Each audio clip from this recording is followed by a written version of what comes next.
the Lord just kind of spoke into my spirit. These give us just a little glimpse into what those silent years could have been like. I don't think the entirety of those years was sad. I don't think it was all bad. But I do think there were some hard times. Because I think when they went back to Nazareth, there were a lot of little old Jewish busybody women who didn't have anything else better to do than to stick their noses in everybody else's business. And it's not like they had Facebook or TikTok or The Guiding Light or Days of Our Lives or anything like that to distract them. All they had was, your business was basically everybody else's business. And most of those women could count. And I think that there might have been, a little bit of some, look at her, I wonder what's up with her. I think maybe there were aspersions made about Mary, I don't think it said generations. It's interesting that when she says that about herself, about how generations afterwards will call her blessed, it doesn't say people in her time are going to call her blessed. The angel doesn't say that to her. Generations after you are going to call you blessed. I think when she was here on earth walking this life and raising her son and her other children, I think people kind of looked at her, gave her sideways glances, maybe whispered about her. There was a little bit of gossip. I think maybe Dr. McGee has even said in his commentary with the verse 12 about the Song of the Drunkards, maybe there were aspersions made that she was, that Jesus was illegitimate. That, maybe people were talking, it's possible. Because like we said, if you're highly favored, the devil's gonna come attack you and come after you. Good point. So the next thing I really want to hit, I just want to skim it and then come back to it. I want to go to the wedding in Cana, because I think that is hilarious.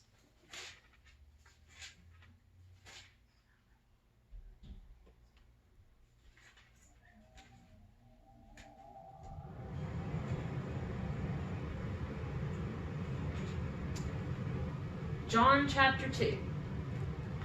Again, and the third day, there was a marriage in Cana of Galilee, and the mother of Jesus was there. And both Jesus was called and his disciples to the marriage.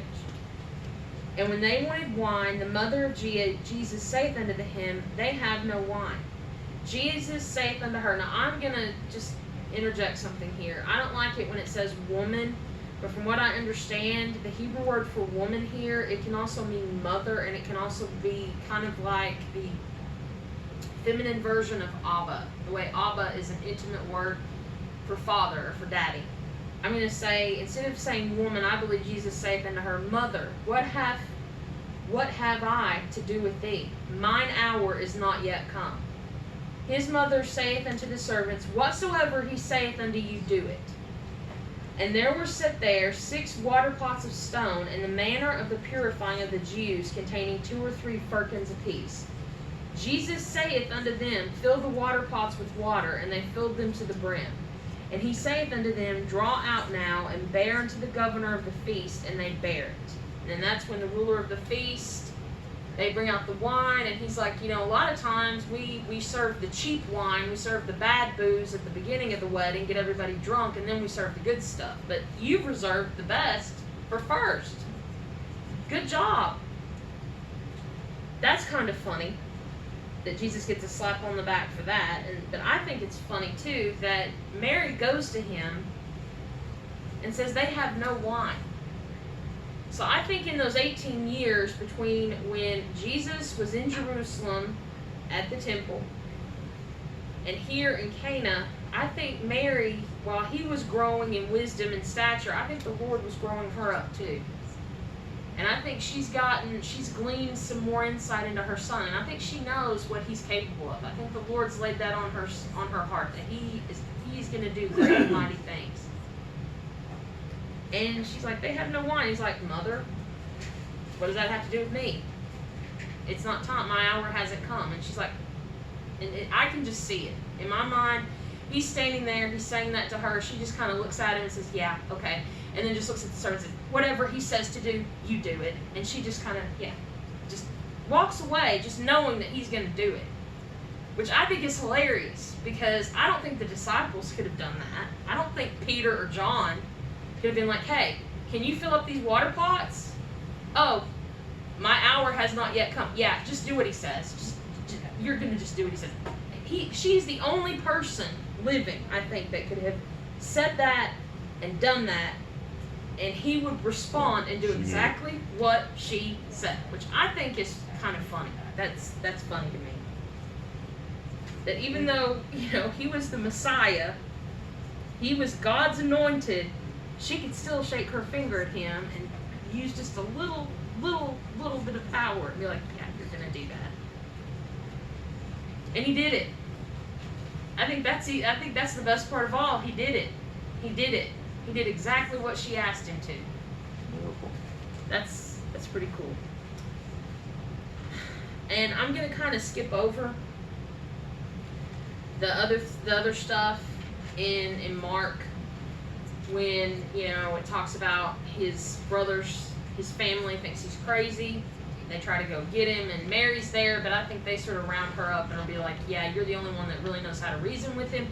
You're his mother. You need to go. So I think she's there just because the crowd wants her there and wants her to go, but I don't know that she necessarily thinks he's crazy. I think she knew who he was. Brothers and sisters are the ones that motivate him.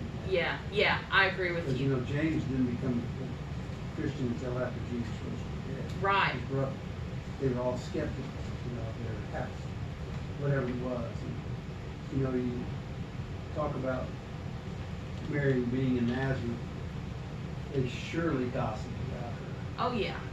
I mean, because later when Jesus goes into the temple, and they all say, isn't this Joseph's son? We know him. We know his brothers and sisters.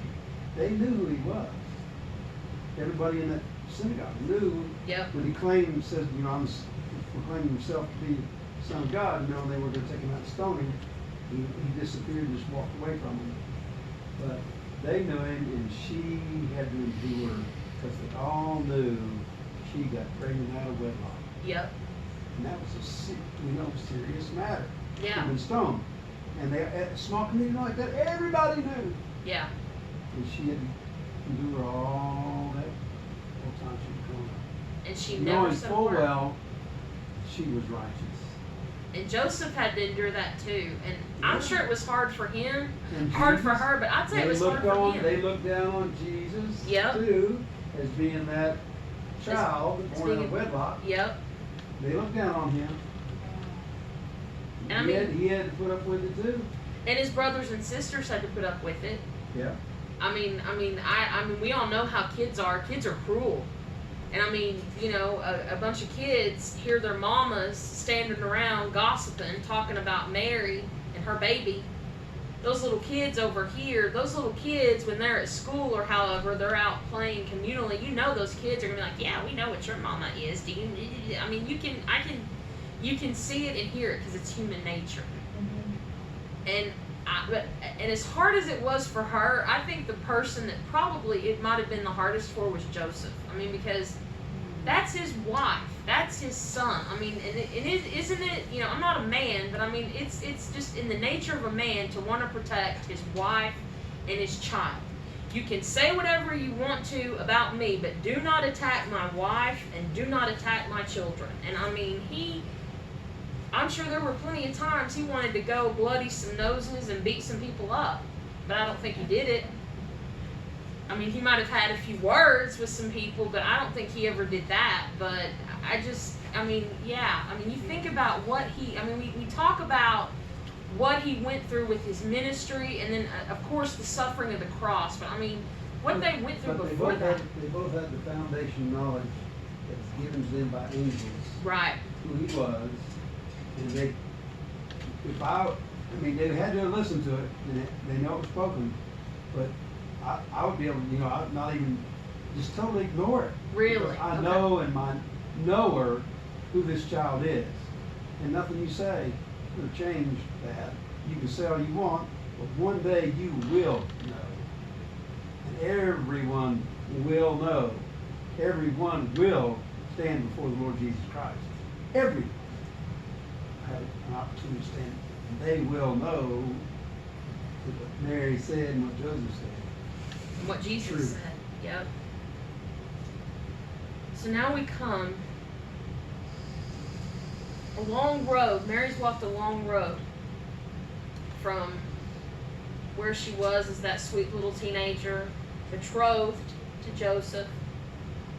Then when she gives birth to Jesus, I kind of wanted to wait and talk about Bethlehem now, because I don't pretend to know what was in Mary's mind when she was standing there watching Jesus. I mean, I think about what he went through, and I can't even begin to imagine. I know if I'd been there, I'd have been sobbing. It would have just been awful.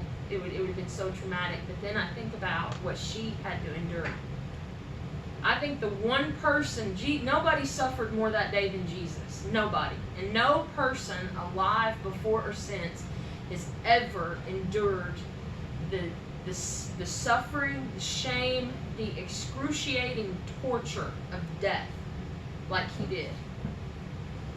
But after him, and he's the first, nobody suffered more than him, but I think after him, nobody else suffered apart from Jesus that day more than me. I mean, as a woman, I've got nieces and a nephew that I raised, and two of those kids, they are mine. It's like in my heart, they're my daughters. They're mine. I would die for them. I would give my last drop of blood for them. I would do anything for those kids. I would. I can't imagine what it would be like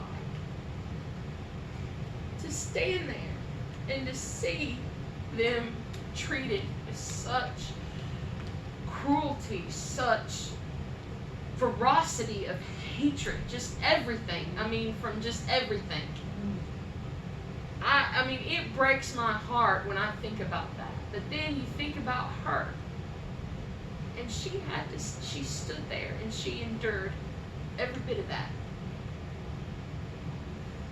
And I think, just if it were me, if I were Mary, and I'd been there that day, I think I would have probably been in the moment, seeing what was happening to him. But if it had been me, my mind would have probably been going back to Bethlehem, to that night when he was born. I think maybe he was being called names and insulted and just degraded by people along the way as he carried his cross. And then when he got there, I wonder if when she heard those voices, she heard those words, but then in her mind she went back into that little cave, that dank, damp, stinking little cave, and heard and remembered what it was like the first time she heard him cry when he was born and he gave the first cry of life. I can't help but wonder when she looked at his head and saw that crown of thorns that had just been forcefully just shoved down and just shoved into his head. She remembered the first time she held him and she maybe had her hands on top of his head, and how soft and sweet a little baby's head feels. I don't know, maybe he had a full head of hair, maybe he was a little fuzzball and didn't have much, but there's just the softness of that sweet baby's head. Now torn apart, bleeding, with a crown.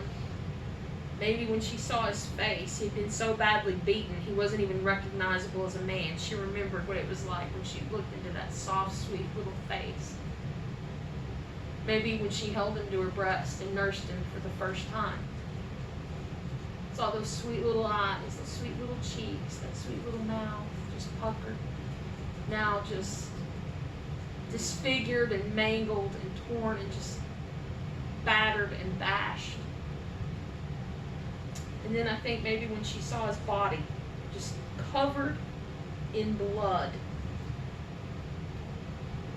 just dripping with blood, and then this, where he'd been lashed with the cat o' nine tails. You know, maybe she remembered when she held him after he'd nursed, and she patted his little back, trying to burp him. And that back was the back that was torn open. Those hands, those sweet little baby's hands that had gently grabbed her fingers. Because babies like to do that. Mm-hmm.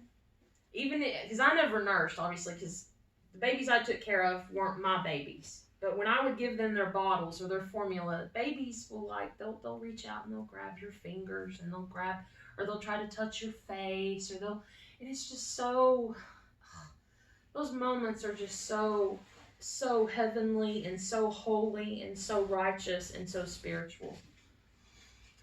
And those hands that had once reached out to touch her hand were nailed to that old rugged cross.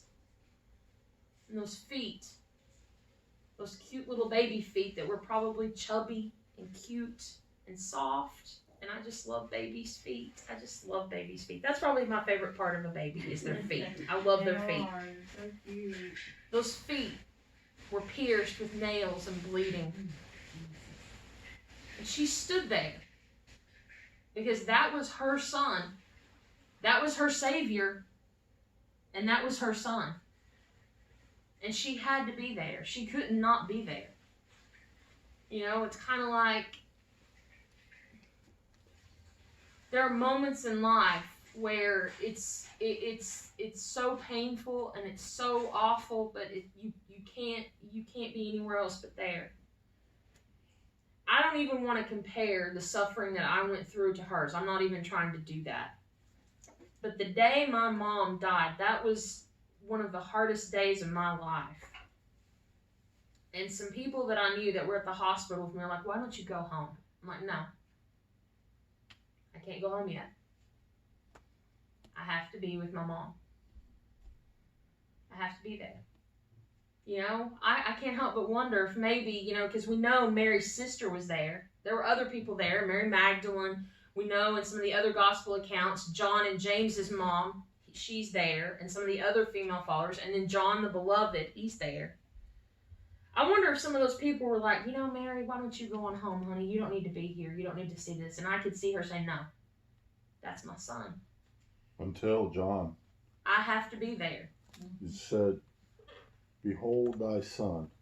Take your mother home. He handed sonship over to John, the disciple Jesus loved. I still think she was there to see that, though. She watched it from a distance. Right.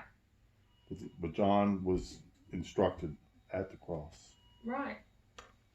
And I think she was there when he came down off the cross. In fact, one of the moments, and I think this really captures what it might have been like, in Jesus of Nazareth, the movie, when Jesus comes down off the cross, Mary's there. And she just grabs him and starts wailing and sobbing uncontrollably. And I think that's probably what it was like. I think she was there. I think she was there from the moment he went up on that cross till the time he came down, and then after she held him, had her time, what she needed as his mother. And she may have even followed, I mean, it doesn't say that, but I mean, it's possible she could have even followed them when they took him to the garden too, to see him, to see him put in there. I don't know. Well, remember, I don't know. It was his uncle, Arimathea, Joseph Arimathea, and that one guy, Nicodemus. That's a kinsman redeemer to receive the body of lost loved ones. Right. I think though, I just wonder though if maybe she followed them at a distance though, followed them to the tomb Sure. just to see where they were gonna I lay don't him. doubt that.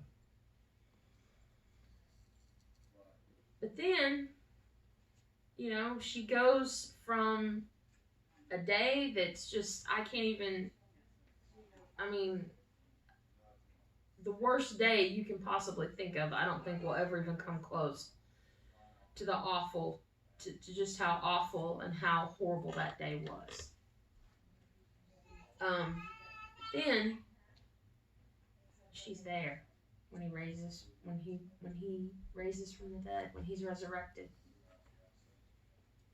It doesn't say it in the Bible. I wonder though if maybe she saw him. I don't know that he met with her privately. I don't know about that because it doesn't tell us that. I don't know that it would even if he did, but I don't think that she did. I think maybe she just saw him from a distance. I think maybe, you know, she was there on the mountain when he ascended. And it also says in Acts in chapter 1 verse 14 that she and his brothers were part of the followers. And I mean, and it the way it reads, I mean, after it says that, the next place you see is the upper room where everybody gets filled with the Spirit at Pentecost. So, I mean, I think maybe they were there. I think she was in that upper room possibly with them.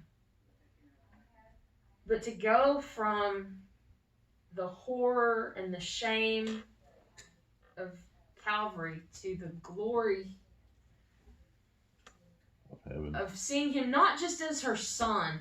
And one thing I liked about Beth Moore's teaching is she brought out that, you know, when Mary stood at the foot of the cross, she believes that when Jesus gave John that commission, that was also kind of, that might have been a moment of salvation or something for Mary. Mary coming in as part of the church, as part of the followers, because after that, she's with them.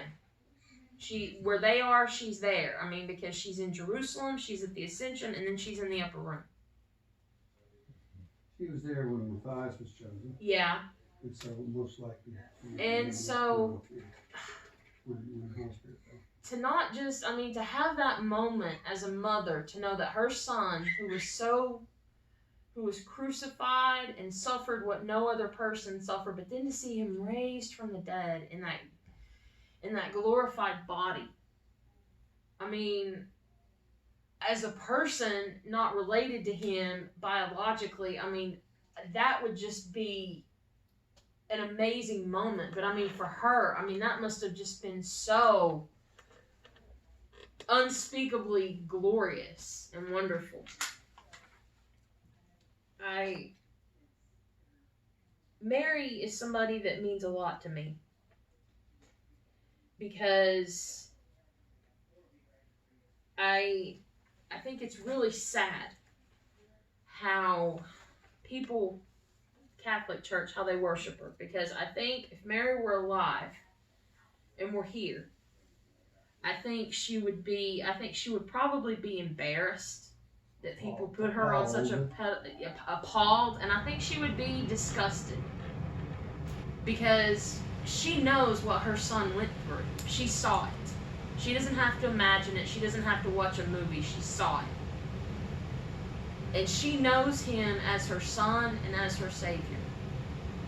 And I think she would be deeply insulted as his mother to see the fact that people worship her instead of worshiping him. Because I think she would say, no. It's not about me, it's about him.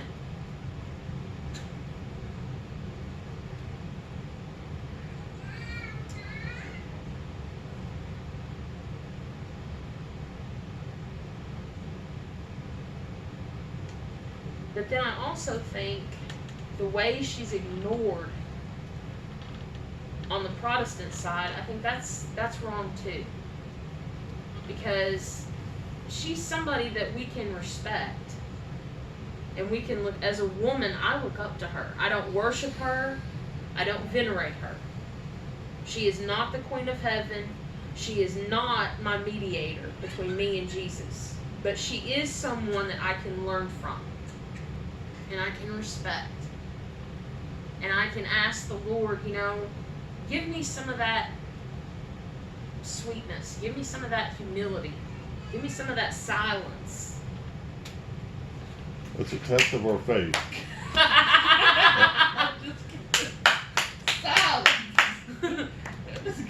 I mean, sometimes the best thing you can say is nothing at all, Praise God, say it again. I mean, it's like the song says, right? You say it best when you say nothing at all. Just saying. I love that song, but if it fits, the shoe fits, wear it. Put it on. I think it's interesting. I just... Don't get it. It's interesting to me how it's okay because it's Mary. It's okay.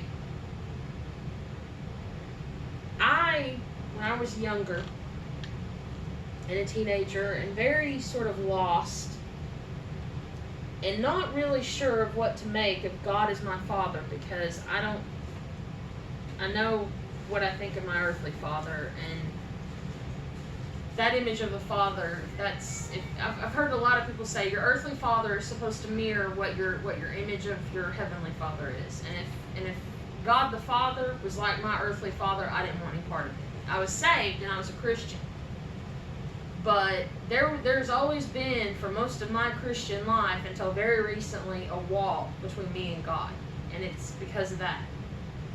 And when I was a young teenager, I've always had a hunger and a thirst for God. Even when I was a little kid, I can remember being so hungry and thirsty for God's presence.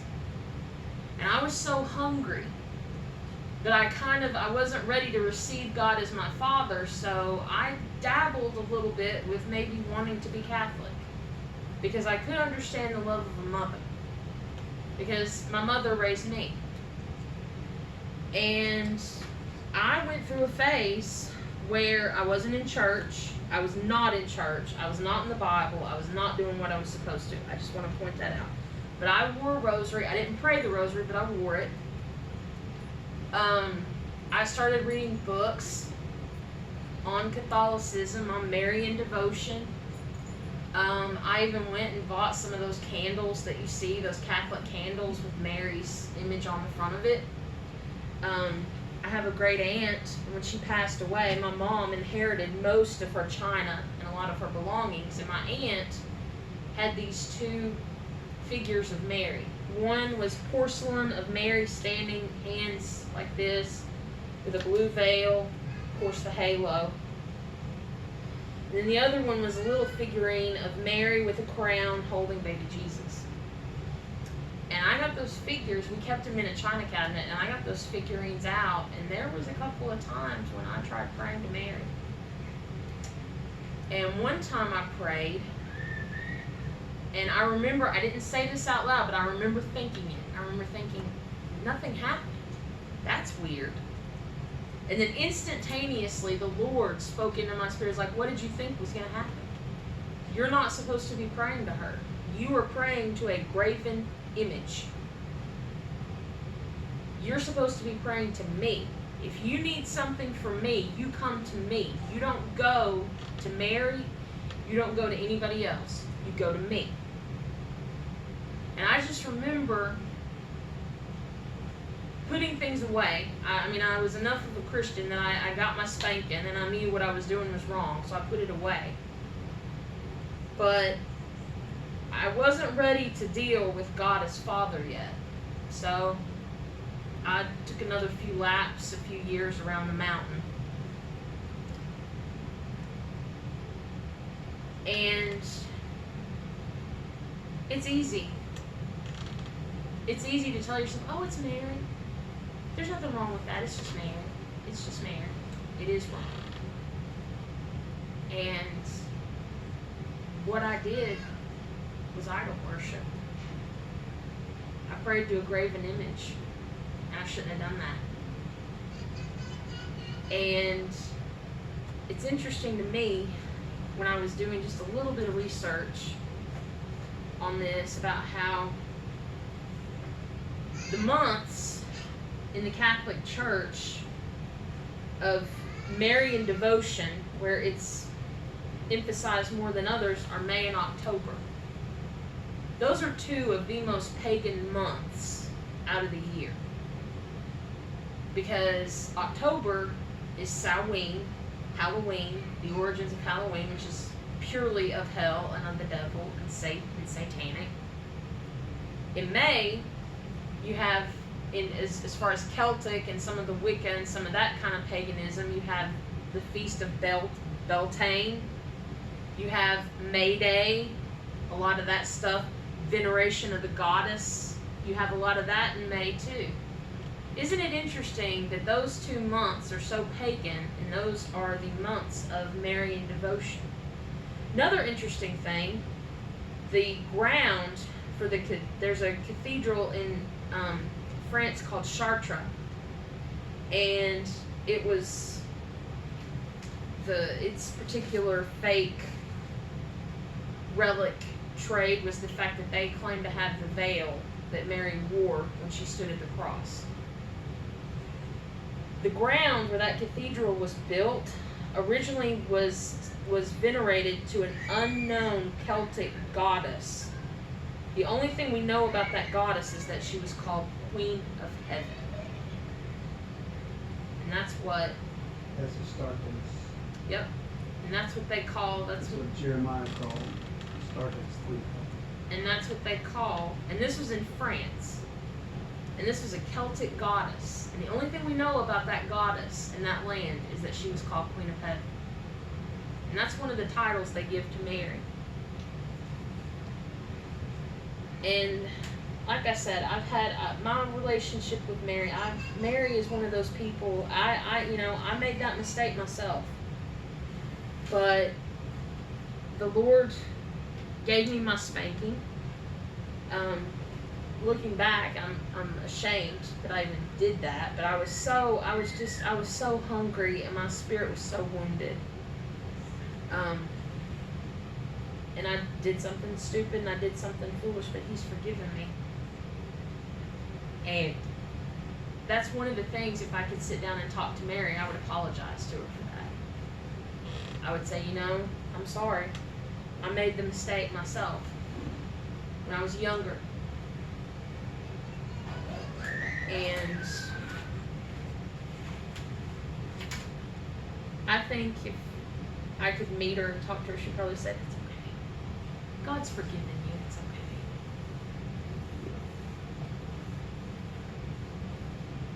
That's Mary. And I still stand by what I said when I started the teaching, that there's no other person with the fallen sin nature that's more misunderstood than her.